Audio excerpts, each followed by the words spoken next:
Bonjour et Boker Tov, Shavua Tov. Au début de notre paracha, Hachem parle à Moshe, Achar Emot Shene Bene Aaron, après la mort des deux enfants de Aaron. Comment? Bekorvatam Lifne Hachem, quand ils se sont approchés devant Hachem, Veyamotu, et ils sont morts. On a déjà étudié la mort de Nadav Vaviou. On se souvient de la réaction extraordinaire d'Aaron, Vaïdom à Aaron, mais on cherche à savoir ce qu'ils ont fait. Alors on a des pistes. Mais lorsqu'on regarde le Or HaChaim, le commentaire de Rabbi Chaim Ben Attar sur le début de notre paracha, qu'on regarde les écrits de la Chassidoute, on voit que les enfants de Aaron, en vérité, étaient des gens très louables. Nous sommes le Rosh Chodesh Nissan 2449. C'est le jour de l'inauguration du Mishkan, du tabernacle, dans le désert. Tout le monde est dans une élévation extraordinaire. La Shekhinah réside parmi les Bnei Israël. Après la sortie d'Égypte, traversée de la mer Rouge, l'erreur du veau d'or, le pardon d'Akadosh Baruch Hu, les deuxièmes tables de la loi. Enfin, Hachem réside parmi eux.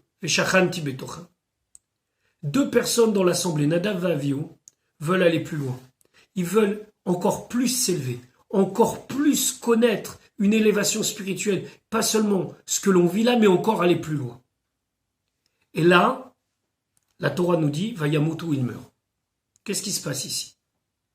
La Chassidoute explique que dans chaque élévation spirituelle, il doit y avoir deux mouvements. Un mouvement de Ratso et un mouvement de Shuv. Ratso, ça veut dire s'élever, vouloir aller plus loin, courir vers la spiritualité, marcher de plus en plus vite et de plus en plus loin pour s'élever envers Akadosh Baruch Hu. Shuv, c'est le deuxième mouvement. C'est d'être capable, après cet enflammement, de venir et de matérialiser, de concrétiser, ici, sur terre, vivant, dans notre corps, avec nos défauts, cette élévation spirituelle. Les enfants de Aaron, Nadav et Avihu n'ont eu que Ratsu, n'ont juste eu que cette volonté de s'élever. Ils ont voulu aller plus loin, mais ce aller plus loin n'était pas accouplé avec le désir de concrétiser ça ici dans ce monde. Alors ils sont morts. Alors ici la Torah nous dit attention, vouloir s'élever dans la spiritualité c'est très très important. Mais ne faites pas de ça quelque chose qui pourrait chas v'shalom vous tuer. Et on ne parle pas ici seulement du corps, mais vous tuez dans votre élévation en n'étant pas capable de redescendre sur terre, les deux pieds sur terre, dans ce monde matériel ici sur terre.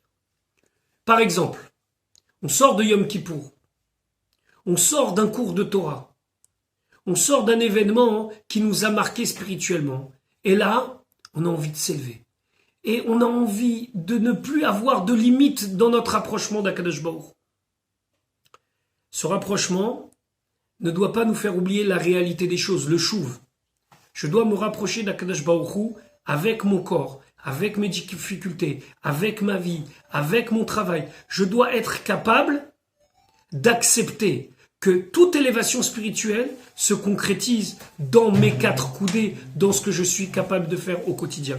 C'est Ratso, Vachouv, ne pas se tromper. S'élever spirituellement, oui, mais toujours dans les conditions que nous sommes capables de connaître ici sur terre, parce que Akadosh Baruch Hu veut et désire profondément que nous nous rapprochions de lui dans notre vie du quotidien, avec ce que nous sommes, avec notre environnement, et par là, s'élever petit à petit spirituellement pour connaître véritablement l'élévation qu'Akadosh Baruch Hu attend de nous. Ratso, Vachouv.